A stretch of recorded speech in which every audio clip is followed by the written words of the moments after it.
सावकाश. अरे हळूहळू, आवाज नकोय दगडांचा. राजकन्या जागी व्हायच्या आधी पूर्ण करायचे काम. करतोय ना भाऊ, रात्रभर तेच चालू आहे की. अरे बाबा, आता साखर झोपेची वेळ आहे. खुड्ड झालं तरी सावित्री ताईंना जाग येईल. मग संपलंच सगळं. महाराज तुमची नाही, आमची गच्छंती करतील. उगीच नाही महाराज रात्रभर जातीने उभेत, कामावर लक्ष ठेवायला. या हे घेऊया, या. सावकाश सावकाश.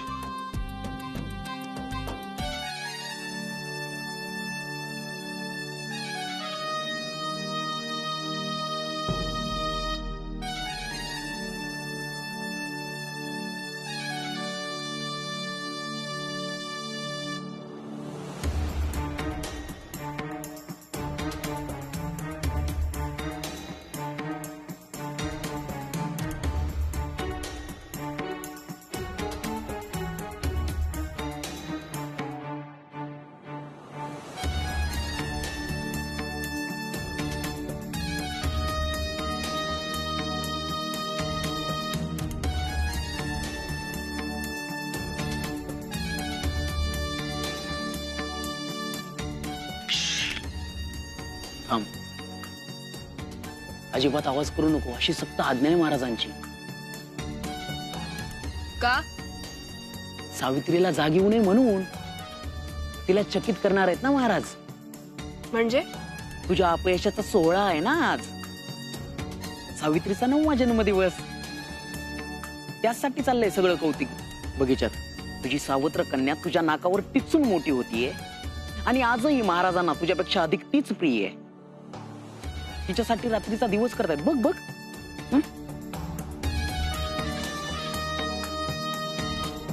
सगळी चूक माझीच आहे महाराज. माझ्या एका चित्रामुळे इतका व्याप करावा लागतोय तुम्हाला. पण चित्र काढताना असं काही होईल असं चुकूनही वाटलं नव्हतं महाराज. मला क्षमा करा. पुन्हा अशी चूक होणार नाही महाराज. अहो तीच तर गंमत आहे. कुणाच्याही मनात येणार नाही असं काहीतरी जगावेगळं आमच्या सावित्रीच्या तल्लक बुद्धीला सुचतं. आणि एकदा का तिनं हट्ट धरला म्हणजे धरला. मग साक्षात ब्रह्मदेव जरी समोर अवतरले ना तरी सुद्धा ती मागे हटणार नाही. आणि खरं सांगू का,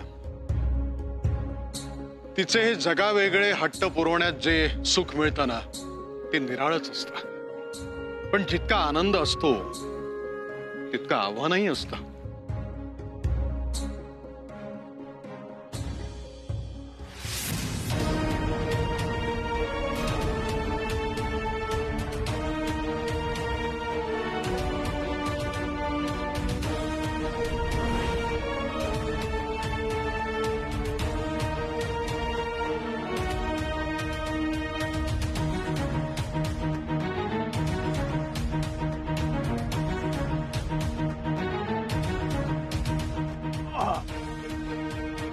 सावकाश. महाराज हरकत नाही. आम्ही जातीनं इतकी काळजी घेतो याचं कारण हे गुपित सांभाळणं फार महत्वाचं आहे. बाहेरचं जग पाहण्यासाठी सावित्रीनं हा राजवाडा सोडण्याचा धोका पत्करू नये म्हणून ते जगच आम्ही इथे आणण्याचा प्रयत्न करतोय. सांभाळून करा, आवाज करू नका.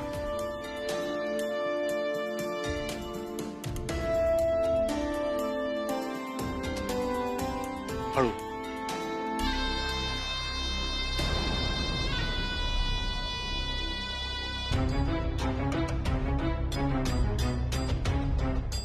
शिव शिव शिव शिव शिव.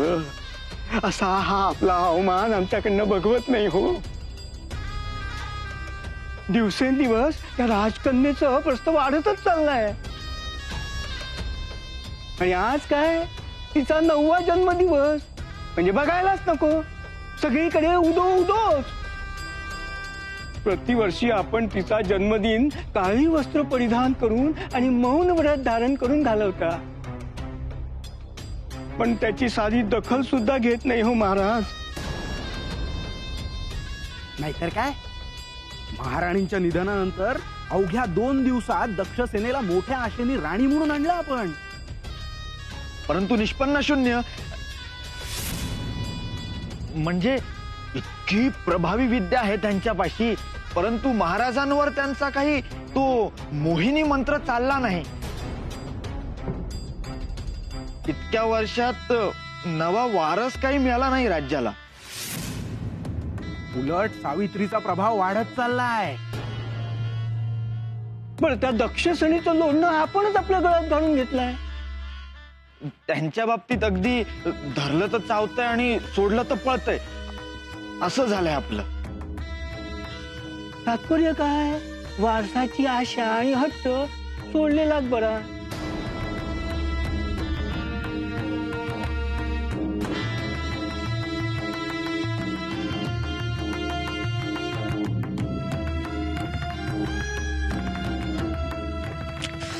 त्या म्हातारीकडे पाहिलं की भीतीच वाटते. आग ओकतात तिचे डोळे. मग तू लक्ष नको देऊस. जरा तुझ्या त्या मोहिनी विद्येचा वापर कर माझ्यावर. म्हणजे दिवसेंदिवस आपलं कमी होत चाललेलं वजन ना, याचा विसर तरी पडेल मला. अशा शब्दात माझ्याशी बोलत जाऊ नकोस. खरंच वापरेन ना विद्या तर पश्चाताप करशील. जाग, खूप बघितलं तुझ्या वल्गना. ना त्या सावित्रीला नाहीशी करू शकलीस, ना महाराजांना अपत्य देऊ शकलीस. त्या राजमातेच्या डोळ्यात हे दोन प्रश्न नाचत असतात. नजर चुकवत वावरावं लागतं मला इथे. मग चुकव नजर, परंतु मला माझी विद्या गमावणं परवडणार नाहीये. ते एकमेव शस्त्र आहे माझ्या जवळचं. विद्या टिकवण्यासाठी ज्या काही अटी आहेत ना, त्या मी मोडू शकत नाही. अपत्य जन्माला घालायचं असेल तर मला माझ्या मोहिनी विद्येचा त्याग करावा लागेल. अगं पण वापर कुठे करतेस तू त्या विद्येचा? आणि विद्या टिकवून उपयोगच काय? ती नतद्रष्ट सावित्री असते ना सतत माझ्या समोर. तिच्यामध्ये ना असं काहीतरी आहे की माझी विद्या तिच्या समोर निष्प्रभ होते. त्यामुळे तिला इथून कायमची घालवल्याशिवाय अपत्य जन्माला घालण्याचा धोका मी पत्करणार नाहीये. म्हणजे थोडक्यात काय, तर तुझ्याच्याने काहीही होणार नाहीये. हेही नाही आणि तेही नाही. तू आपलं सावित्रीचे जन्मदिवस आणि तुझं जबरदस्त अपयश साजरी करत म्हातारी हो. तू तरी काय केलंस रे इतक्या वर्षांमध्ये? हा, दशबाहूंचं बळ घेऊन मिरवतोस, पण उपयोग काय त्याचा? माझ्यावर वार करण्याआधी स्वतःच्या कर्तृत्वाकडे बघ. तू तरी काय मोठे दिवे लावलेस?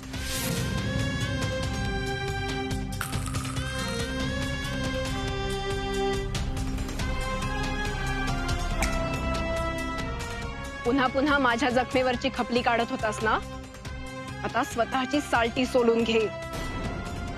स्वतःला चापकाचे फटके मारत बस. निघ.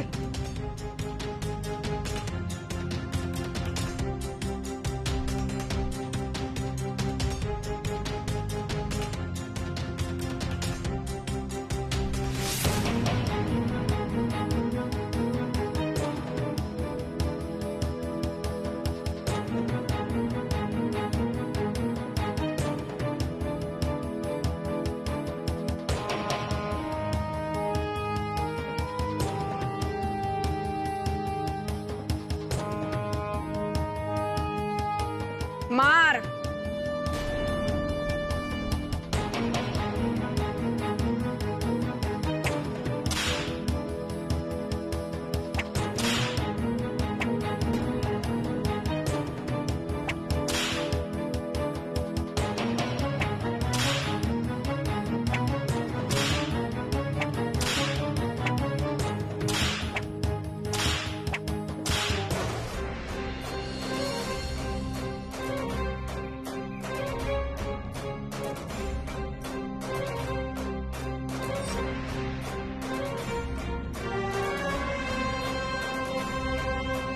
जांभळ्या, करवंद्या, उतरा खाली. हे पा, माया डोया भुगाना करा.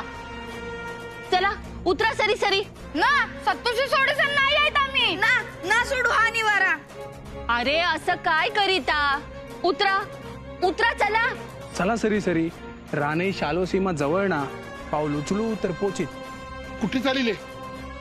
पूर्वजहार निवारा सोडीसन कुठे चालिले? पकडू का तुम्ही? पगलू तर तुम्ही. मद्र सीमेसीन भिंत बांधली मद्र राजाही, त्यात आपल्याच पोटातनी लाद बसली. लाकडं, डिंग, फुलं, फळं, औषधपाला सार विकासीन पार वळसा घालीत शाल्व सीमेसीन जाऊ लागत. एवढा फेरा रोज करसीन तो पगलू. शाल्व सीमेसीन जाऊन राहीत आता. ना ना, शाल्व सीमेसीन धोका असीन. शाल्वा हा नवा राजा क्रूर कर्मा तो ओरबाडीत तुम्हासी रहा थे शाल्व सीमेसीन न जा. पण नवा राजा क्रूर कर्मा तूच कुठून कळीत? तू तर अथे असेल 9-10 वरीस.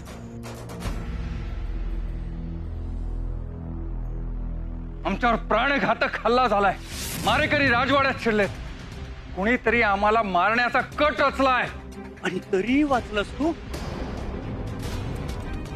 आता नाही वाचणार. जिवारी घाव घातला सुग्रसेना.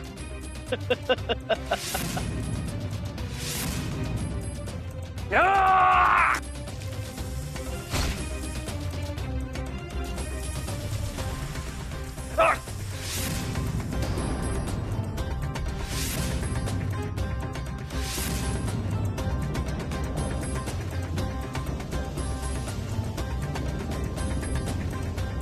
सुटणार नाही तुम्ही आमच्या ताब्यातून.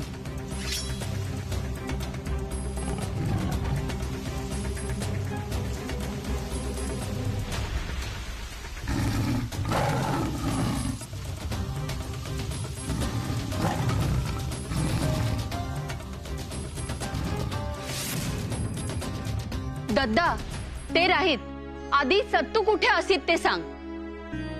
माई पोरं त्याही सोडून निघित ना. पा खाली उतरी ना. जांभळ्या करवंद्या उतरा पाहू. उतरा खाली. ना सतवाडा सोडून नाही येत आम्ही. पायी पायी कुठे असीत सत्तू? उतरा उतरा खाली. थांबा. बुद्या दद्दा तू वर जाईस आणि दोघाही बखोट धरीत खाली उतरव आणि पुढे डोईसन.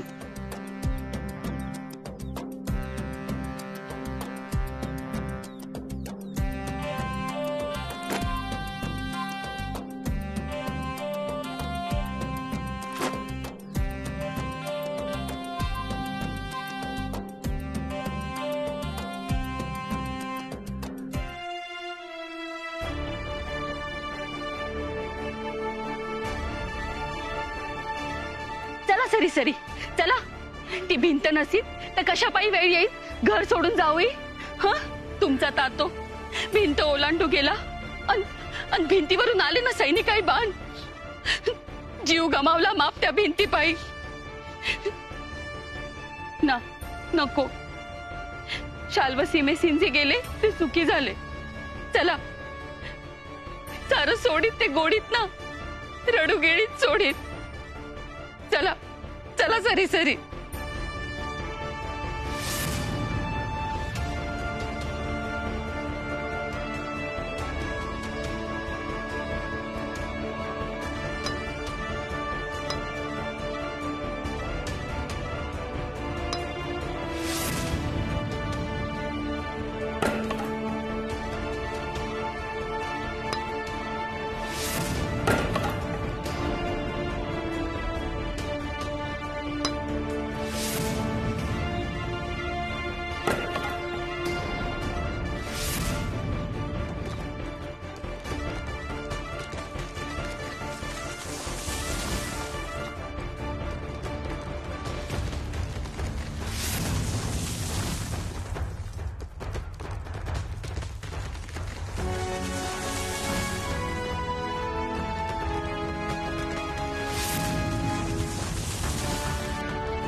सत्तू अशी गंमत करीस तू. तरीच ही सोंग तू अनाथ करीत.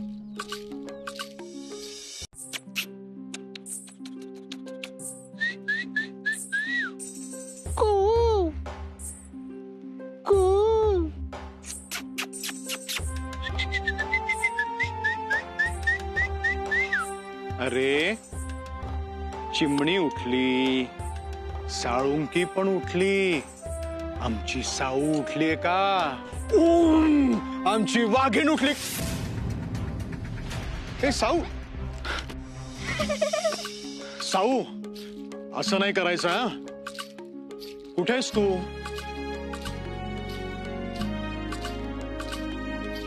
हे बघ, आम्हाला घाबरवायचं नाही, निदान हो तरी दे. आम्हाला कळू तरी दे तू कुठेस ते.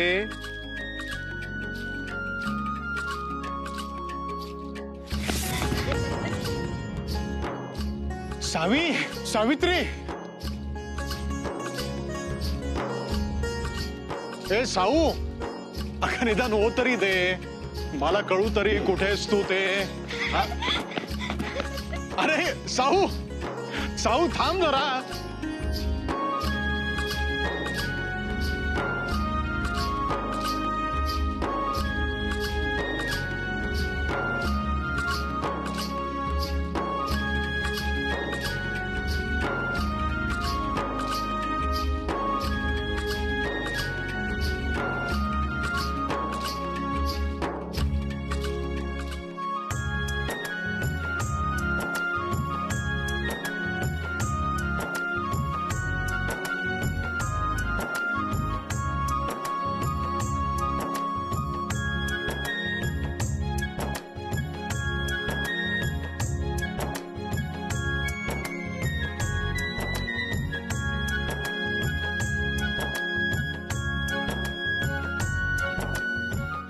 साऊ,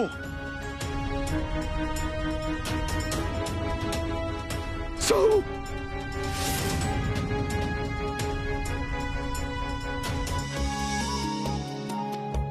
आहे की नाही मी तुझी वाघीण ताता? घेतली की नाही तशीच झेप? हो ग हो. आयुष्यमान भव. खूप खूप मोठी हो, खूप खूप सुखी हो. सुखी? सुख म्हणजे काय रे ताता? केवढा गहन प्रश्न विचारलास बाळा. दुःख जाणवल्याशिवाय सुखाचा अर्थ कळत नाही, आणि तुझ्या वाट्याला तिळा एवढंही दुःख येता कामा नये हा माझा हट्ट आहे. सांग ना ताता, सुख म्हणजे काय? अगं, सुख म्हणजे जी गोष्ट मनाला शांती देते, विसावा देते, ती गोष्ट म्हणजे सुख. म्हणजे मी जेव्हा माझ्या दालनातल्या पक्षी आणि प्राण्यांसोबत खेळते तेव्हा मला वाटतं ते? हो, अगदी बरोबर. तू तुझ्या दालनालाच काय, पण ह्या साऱ्या राजवाड्यालाच अरण्य रूप दिलंयस. सगळे खेळ प्राण्या पक्ष्यांचेच. हो, पण एक गोष्ट राहिलीये. कोणती? पाहिलंस नाही ना राहिलं लक्षात? ह्या जन्मदिवशी तू काय देणार होतास मला?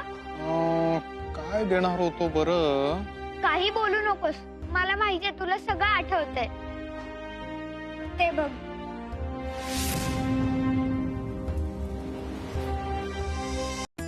त्या चित्रातला धबधबा पाहायचाय मला, तो पण खरा खुरा. तुझ्या जन्मदिनी दाखवेन असं वचन दिलंयस तू, आठवतंय ना? अर्थातच. आणि राजाचं वचन म्हणजे राजाचं वचन, पूर्ण करणारच. आणि आम्ही आमच्या साऊचा हट्ट पुरवला नाही असं कधी झालंय का? मग चल आत्ताच्या आत्ता जाऊया ना. हे पण असं जायचं का? आज तुझा जन्मदिन आहे की नाही? अगं मग छानपैकी तयार हो, देवाचं दर्शन घे, महाराणींचा आशीर्वाद घे, राजमातांचा आशीर्वाद घे, मग जाऊ. काय? हो, मी देवाचं दर्शन घेईन, नव्या आईलाही भेटेन, पण राजमातांचे आशीर्वाद कसे मिळणार? का? त्या तर माझ्याशी बोलतच नाही ना. मी आजी अशी हाक मारली की त्या तोंडच फिरवतात. का रे असं करतात त्या? मी काय केलंय? नाही साऊ, तू काहीच केलेलं नाहीस. अगं पण तू मोठी झालीस की नाही, की विवाह करून पती बरोबर आम्हाला सोडून जाशील ना, म्हणून त्या तुझ्या मायेत गुंतत नाहीयेत. बोलतील त्या तुझ्याशी. आज तुझा जन्मदिन आहे ना, नक्की बोल. अगं पण चल, तुला धबधबा पाहायचा आहे ना? हो हो. पण ताता, हा, धबधबा तर दूर रानात आहे ना, आणि तुझी तर सक्त आज्ञा आहे की रानात जायचं नाही म्हणून. रान आणि राज्याच्या मध्ये तू मोठी भिंत बांधली आहेस ना, मग धबधबा कसा दिसणार? आपण ओलांडून जायची ती भिंत.